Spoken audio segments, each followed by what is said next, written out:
1974. A phone rings in Nashville, and it's Elvis Presley's manager. She's 28 years old.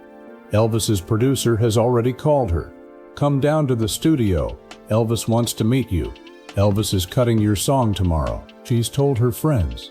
She's told her family. Her words. She was out of her mind with excitement. And here's Colonel Tom Parker, the afternoon before the session. "Now, you do know that Elvis is recording your song, and you do know that Elvis don't record anything that he don't publish, or at least get half the publishing on. Half the publishing. Not half of Elvis's recording of it, half of the song itself, every version of it that would ever exist, forever." Her answer: "I can't do that. This song's already been a hit with me, and this is in my publishing company. And obviously this is going to be one of my most important copyrights. And I can't give you half the publishing, because that's stuff that I'm leaving for my family." Parker said, "Well, then we can't record the song." And she went home, and her words on Howard Stern, decades later, "Of course I cried all night about that." 18 years later, Whitney Houston recorded that song for a film. 24 million copies. The best-selling physical single by a female solo artist in history, per Guinness. Dolly Parton didn't sing a note on it. She wrote it, and her publishing company controlled it, and it paid her for the next 34 years. Now, everyone is telling you that story this week. Every channel, every morning show, every account with a keyboard. It is a genuinely great story, and she told it herself for 50 years, on Stern, on AXS twice, to Drew Barrymore. There is nothing left in it. So here's what I'm actually going to do, because that phone call was not the moment she took control.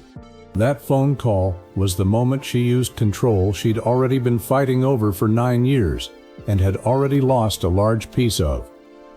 The version you're being told this week is a fairy tale. The real one is better. Before anything else, 60 seconds of plumbing, because none of the rest of it makes sense without this, and almost nobody knows it. There are two completely separate things you can own in a piece of music. 1. The master. That's a specific recording. One performance, one studio, one day. Play that exact recording on the radio or on Spotify, and whoever owns that master gets paid. In 1966, and mostly still now, that's the record label, not the singer. 2. The composition, the song itself, melody, lyrics, structure. It exists whether or not anybody ever records it. That is what a publishing company owns, and it's split between the songwriter and the publisher. Here's the difference that matters. A master earns from one recording. A composition can earn from every new recording anyone ever authorizes. Someone covers your song. They own their master. You still own the song. Their record generates songwriter and publishing royalties, and those come to you. Same for radio play of their version. Same for a film licensing it. Same, 30 years later, for a streaming service. So, RCA could own and control the record, and a publishing company could control the song on that record.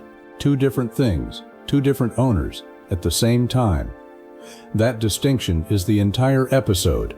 Watch what it does. Here's the part the tribute videos leave out. And it's the part that makes her look smarter, not worse. She did not walk into Nashville and demand to own her songs. She did what everybody does.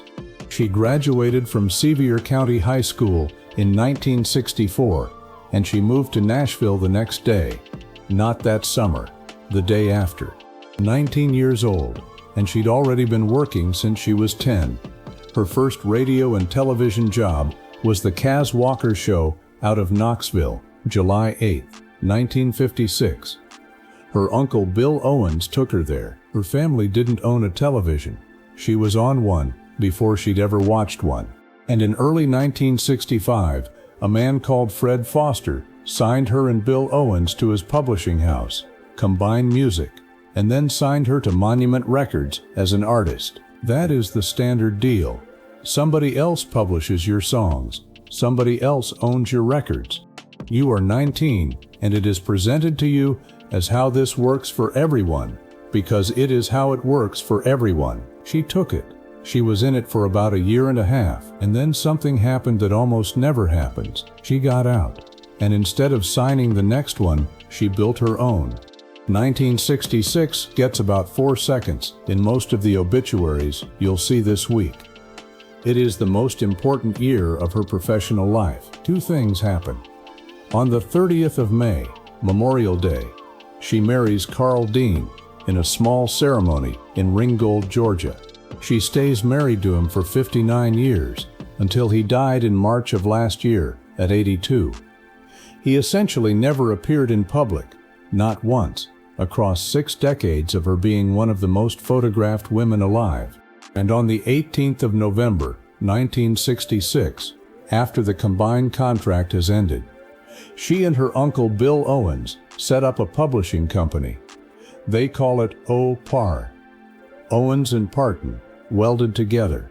The purpose, in her own organization's words, is that it let the 2 of them copyright their own songs for themselves. She is 20 years old, and she holds the controlling interest. Understand the sequence, because the sequence is the whole point. She didn't luck into ownership before she knew what it was worth. She spent 18 months inside the normal arrangement, watched how it worked, and then declined to renew it. And she was clear about where that instinct came from, and it wasn't a lawyer. It was her father, a man who raised 12 children on a Tennessee farm, and could neither read nor write. Her words, "They do call this the music business, so why don't I kind of lay a little heavy on the business side of things?" She said she got her music from her mother's family and her business sense from her daddy. A man who couldn't read a contract raised a daughter nobody ever had to explain one to. Now here's where I part company with every other video about her this week. Because if the story were she set up a company at 20 and owned everything ever after, it'd be a nice story, and it would also be wrong. 1967. Porter Wagoner puts her on his syndicated television show as his duet partner. Rhinestone suits, a foot of blonde hair, and an audience across the American South that no chart really measures. That show is why America knew her face. He also gets her the RCA Victor deal. And by 1969, this is All Music's biography, and it's specific. Porter Wagoner was her co-producer and owned nearly half of O-Par, nearly half of the company she'd built to protect herself, within 3 years. I'm not going to tell you how that happened, because I don't know, and neither does anyone posting about it this week. What I can tell you is what it means. Ownership was not a thing she won once in 1966 and then held serenely for 60 years. It was a thing that got carved up, argued over, and taken back, repeatedly, the way it does for everybody. And that is exactly why the phone call in 1974 hits differently than you've been told. By the time Colonel Tom Parker asked her for half the publishing on her most valuable copyright, she already knew from experience that publishing interests get carved up and are extremely hard to get back. She wasn't being naive and lucky. She was being specific, and she'd learned it the expensive way. Which brings us to why she was leaving. Porter and I were, we were like oil and water. We loved each other. It was like one of those love-hate relationships. But I was stubborn, he was stubborn, and then the line that tells you everything. I had come to Nashville to be my own star. I didn't want to spend the rest of my life being a girl singer. I knew my destiny. A girl singer, that was a job title. It meant you stand to the left of the man, you sing the harmony, you wear what you're handed, and when his show ends, so do you. So she decided to go. And then, and I love this, she said, "The thing I can do best is to write." She didn't argue. She didn't send a lawyer. She went home the night she decided, and she wrote him a song. Next morning she walked into his office. "Porter, sit down.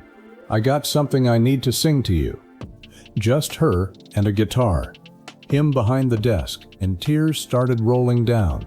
He said, "That's the best song you ever wrote. And you can go, if I can produce the song." That song is "I Will Always Love You," written 1973. #1 country, 1974. She quit his television and roadshow that April. And notice what he asked for. He asked to produce it. He asked for the master. He didn't ask for the publishing. He already had a piece of that. And then Parker called. You heard the demand at the top. Now hear the rest of it, because the version circulating this week makes her sound like a cool-headed operator who saw the future coming. She didn't. She was devastated. I was just heartbroken. I said, "Well, I'm really sorry, but I can't do that." It hurt me, because I was so disappointed I was going to have to tell my friends Elvis didn't record it. She could not see the future. There was no bodyguard, the film didn't exist, and Whitney Houston was 11 years old. In 1974, turning down Elvis Presley was turning down the single biggest thing that could ever happen to a song, with no guarantee anyone would ever want it again. And listen to what she says made it possible, because she is telling you the thesis herself. If I didn't have my own publishing company, had the song not already been a hit, it might have been different. She's telling you the courage isn't the story.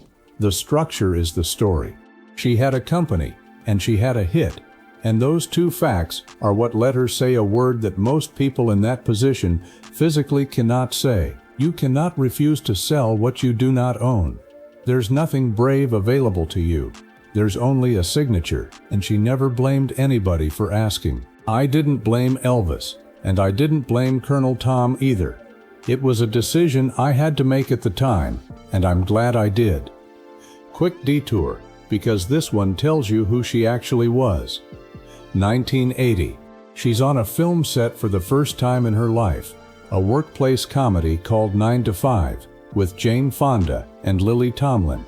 34 years old, never acted, and there is a lot of standing around.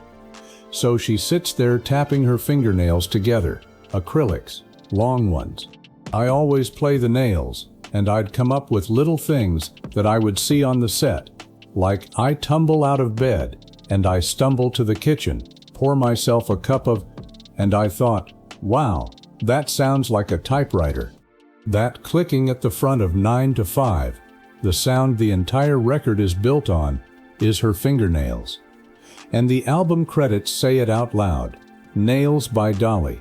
A woman shows up to a job she has never done, gets bored, invents a percussion instrument out of her own hands, writes a #1 single with it, and then makes sure she gets the credit in print. Same person who was on the phone with Colonel Tom Parker. November 2nd, 1992, Whitney Houston's version is released, and what follows is one of the most extreme commercial events in the history of recorded music. Certified numbers only. 14 cumulative weeks at #1 on the Billboard Hot 100, a record at the time. 632,000 copies in a single week, the week ending December 27, 1992. 11 times platinum from the RIAA, Diamond. Certified equivalent sales of 11 million copies in America alone, over 1.5 million in the United Kingdom, and worldwide, 24 million. Guinness lists it as the best-selling physical single by a female solo artist ever, and Dolly Parton found out about it on the radio in her car. I was coming home from my office on Music Row to my home in Brentwood, and I was driving. I had my Cadillac. It was like a dog hearing a whistle. I was saying, what? It was ringing some sort of a bell, but it didn't dawn on me. Because Whitney opens it a cappella, no music, just a voice. 20 seconds before you can even tell what song it is. By the time I realized it, she was ready to go into the chorus, and then when she started that, I almost wrecked. Honest to God, had to pull over to the side at a Walgreens to listen to the rest of it. She told AXS she thought she was going to have a heart attack.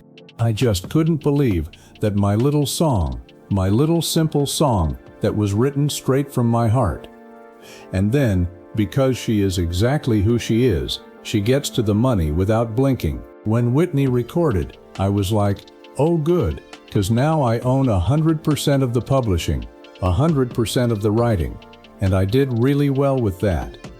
And on people calling it Whitney's song, people say, well, that's Whitney's song. I said, that's fine. You can give her the credit. I just want the cash. So send that check on to me. Both of those are true at the same time. She meant every word about the heart attack, and she meant every word about the check. That is not a contradiction. That is a professional. 1974. A decision about paperwork made by a woman who'd been crying about it the night before. 1992. A completely different singer, a completely different genre, a completely different generation, and the paperwork is still working. That's the whole thing. That's why ownership matters, and nothing else in this story does. One more piece, and it's the one that finishes the argument. In 1979, 5 years after she walked out of his show, Porter Wagoner sued her. Roughly $3 million. His position, as she described it, was that he had made her a star and was owed a percentage of her career for life. She said she'd signed the original agreement under what she called mental intimidation. It's settled. Widely reported at around $1 million. But here's the part that matters more than the number.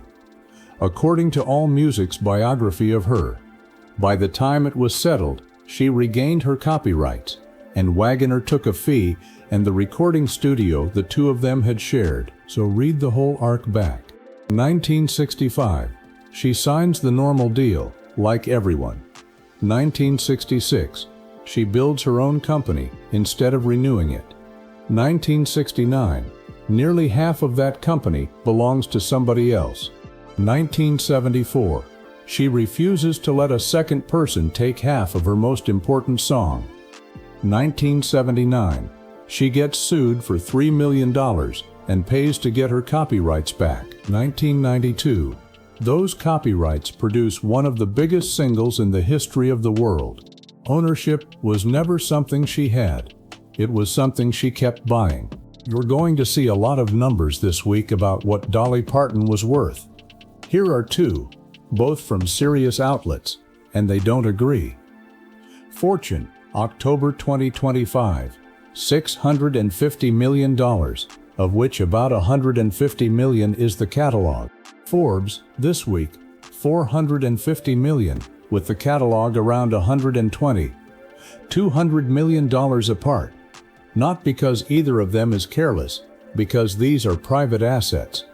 There are no audited public filings for a person. Everybody outside is modeling, not counting. That's how imprecise celebrity net worth is, and anyone quoting you an exact figure today is repeating a model. Two more things I'll be fussy about.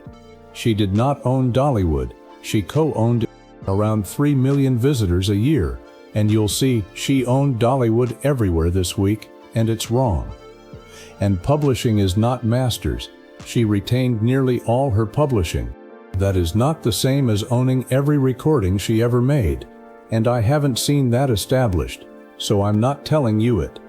And I'm not speculating about her estate, who inherits, what the will says. None of that is public, and won't be for months. Half the internet is guessing tonight. We don't. 1995.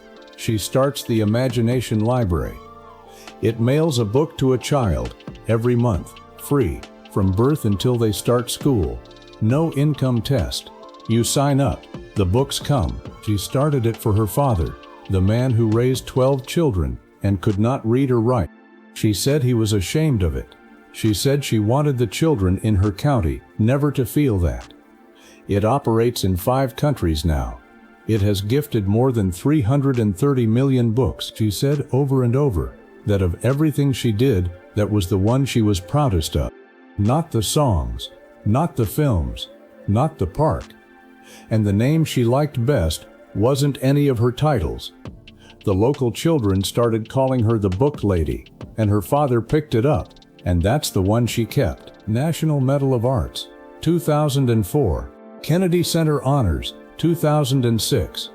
Rock and Roll Hall of Fame, November 5, 2022. A country songwriter in the Rock Hall, an honor she first tried to turn down because she didn't think she'd earned it. She died on the 25th of August, 2026, in Nashville, 80 years old. Her team said a brief battle with cancer, and that she died peacefully. That's all anyone has said, and that's all I'm going to say. The flags came down. Tennessee first, then the White House ordered them to half-staff for a week, then Ohio, Florida, North Carolina. For a songwriter, if you watched my last video, one thing should be landing differently right now. That one was about Toni Braxton, 8 million albums sold, and a royalty rate of 33 cents a copy in her own 1997 court pleading. I want to be careful here, because these are not the same contract, and it would be cheap to pretend they were. Braxton's fight was over recording artist economics. Parton's leverage was over the composition. Different rights, different stacks, different fights. The point isn't that one of them was smart, and one of them wasn't. The point is that the last episode showed what happens when an artist has almost no control over the machinery that generates the money. And this one shows what one piece of that machinery, held onto and paid for and won back in court, is actually worth over 50 years. Same show, opposite ends of the same question. So, everybody is telling you this week that Dolly Parton said no to Elvis Presley, and that she was brave, and that it made her rich. She was. It did, but she didn't get to be brave in 1974 because she woke up brave. She got to be brave because of a company she started at 20, after a year and a half of doing it the normal way, that she then had to defend for the next decade, and eventually go to court to get back. Nobody hands you the position to say no. You build it before you need it, and then you spend years keeping it. Here's what I want from you in the comments, and I do actually want an answer. Every artist in this story was talented. Every one of them worked. The variable was who controlled the paperwork, and paperwork is a thing you have to understand before anybody offers you anything. After the offer, you're not deciding anymore. You're just negotiating how much you give away. Should that be taught? Or is the fact that almost nobody knows it exactly how the business prefers it? I've got my answer. Tell me yours.